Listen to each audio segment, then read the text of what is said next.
کیونکہ اگر وہ اس جنگ کی طرف آتا ہے تو پھر جس انداز سے رشیا اور چائنا، جو چوہدری صاحب اکثر بات کرتے ہیں، وہ اس کے اوپر بات کر رہے ہیں اور جس طرح سپورٹ وہ کر رہے ہیں، مطلب ایرانینز کو ایک خاموش سپورٹ جو ہے، تو اسے نظر آ رہا ہے. اور پلس یہ مڈل ایسٹرن جو کنٹریز ہیں، آج انٹرنیشنل ٹورزم اور ٹریول جو آرگنائزیشن ہے، اس کی اسیسمنٹ کے مطابق ہر روز، ہفتے اور مہینے کی بات نہیں، ہر روز تمام مڈل ایسٹرن کنٹریز کو صرف ٹورزم اور ٹریول کے چکر میں $600 ملین کا نقصان ہوا. $600 ملین کو اگر آپ کہیں نا تو جمع تفریق کریں تو سمجھ ایک اور چیز اس کے اندر جو سٹیٹمنٹ، خاص طور پر جو ڈیولپمنٹس ہیں، اور یہ پوٹن کا پہنچنا چائنا اور پھر شی جن پنگ کا وہاں پر کھڑے ہو کے یہ کہنا کہ موجودہ عالمی صورتحال میں تنازع کا دوبارہ آغاز ناقابل قبول ہوگا، یعنی کہ 3 وہ ممالک، پاکستان کی اپنی میڈیشن اور پھر چائنا اور رشیا کا ایک ساتھ یہ پیغام،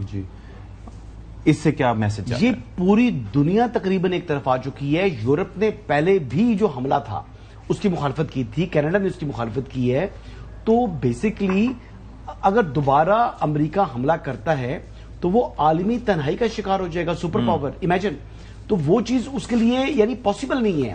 اور ود ان امریکہ جتنا پریشر بن چکا ہے کہ بھی سینٹ میں ان کے خلاف قرارداد جو ہے وہ منظور ہو چکی ہے، 47 کے مقابلے میں 50 ووٹوں کی اکثریت آ گئی، ان کے اپنے ووٹ ٹوٹ گئے ہیں. تو پریزیڈنٹ ٹرمپ کی مشکلات تو بڑھ رہی ہے نا.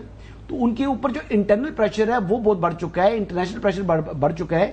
تو لہٰذا میں اس لیے کہہ رہا ہوں کہ دوبارہ اس بات کی امید کی کرن جو ہے وہ یعنی مضبوط ہو چکی ہے کہ مذاکرات ہی کے ذریعے یہ معاملہ حل ہوگا اور مستقل جنگ بندی ہوگی.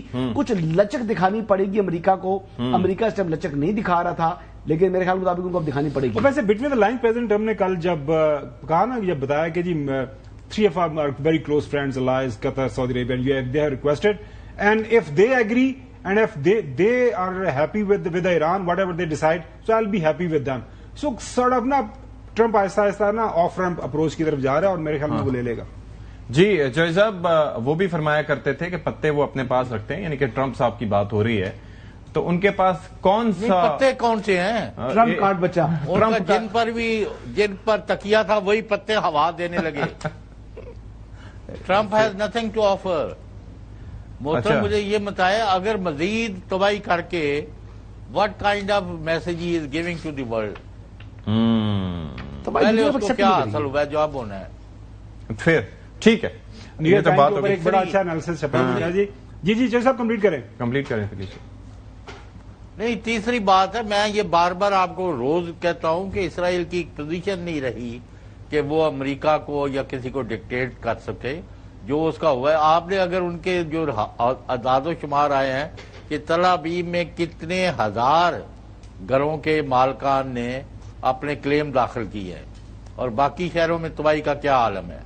یہ کبھی پہلے سوچا نہیں تھا کسی نے کہ ایران کے حملوں کے نتیجے میں جو کچھ اسرائیل کے ساتھ ہوا ہے، یہ کبھی کسی نے سوچا نہیں تھا. کم از کم اسرائیلیوں نے نہیں سوچا تھا کہ جس قسم کے ظلم زیادتیاں وہ کر رہے تھے غزہ میں اور ایلس ویئر، وہ اس کے بعد ان کو یہ اتنی جلدی فیس کرنا پڑے گا. ٹھیک ہے، تو بات یہ ہو رہی ہے کہ آیا محسن نقوی وزیر داخلہ پاکستان، جن کو ہر ایک کا اعتماد حاصل ہے، لیس سیڈ بیٹر، کہ لگتا یہ ہے کہ امریکہ نے کوئی فلیکسیبل، کوئی قابل قبول میسج دیا ہے جو لے کے وہ واپس ایران پہنچے. ٹھیک ہے، چلیں جی یہاں پر ایک بریک. چوہدری صاحب نے بات کی تیل ابیب کی، دیکھیں ان کے امریکہ کے بیسز پورے مڈل ایسٹ کے اندر اڑ گئے، تباہ ہو گئے. واشنگٹن پوسٹ خود انہوں نے جو ریڈار تھے، جنہوں نے روکنے تھے حملے، جنہوں نے دیکھنا تھا، ان کی آنکھیں نکال دی تھی ایرانیوں نے، تو اور کیا رہ جاتے ہیں.